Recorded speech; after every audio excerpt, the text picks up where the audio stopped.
একটা ভিডিও বানানো, এডিট করা, কিভাবে কি করে করতে হয়, কিভাবে ভিডিও ভাইরাল হয়, কোনো কিছুই আমি জানি না। আমি আমার মতন করে ভিডিও বানিয়ে যাচ্ছি।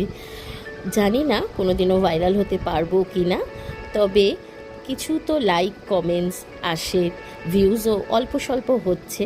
জানি না কিভাবে কতটা এগোতে পারবো। আমি সুস্মিতা চলে এসেছি আজকে আবার একটা নতুন আমার ব্লগ নিয়ে। কাল বৃষ্টি সন্ধেবেলার সময় এটা করেছিলাম আমি আর আমার মেয়ে।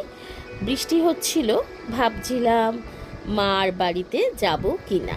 মা ডেকেছিল কালকে যাওয়ার জন্য, মা আমার জন্য অনেক কিছু রান্না করে রেখে দিয়েছিল, কিন্তু বৃষ্টিটা দেখে মনটা খারাপ হয়ে গেল যে এই বৃষ্টিতে কি করে যাব, বেরোবো কি বেরোবো না।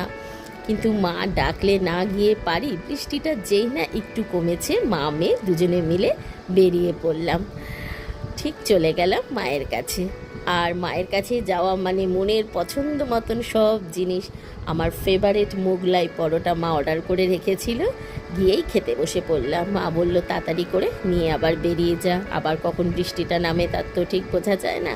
খুব বেশি সময় লাগে না আমার বাড়ি থেকে মার বাড়ি যেতে, তাও যাওয়াটা খুবই কম হয়। আর নিজের সংসারের চাপে নিজের বিভিন্ন রকম কাজ থাকে, যাওয়াটা এখন খুবই কম হয়।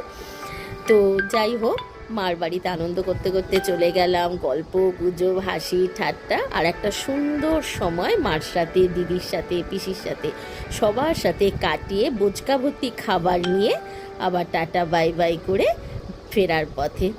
যাওয়ার সময় কোনো রকমে গেলেও আসার সময় মার কথা মতন বাড়ির ড্রাইভার ঠিক আমাকে বাড়িতে পৌঁছে দেয়, কোনো অসুবিধা হয় না। মা থাকলে, বাবা থাকলে কতটা যত্ন আদর পাওয়া যায় বলুন তো। আমি খুব লাকি যে আমি এই রকম একটা ফ্যামিলি থেকে বিলং করি, যেখানে সবাই সবাই মা বাবা দিদি পিসি সবাই আমাকে ভীষণভাবে আগলে রেখেছে।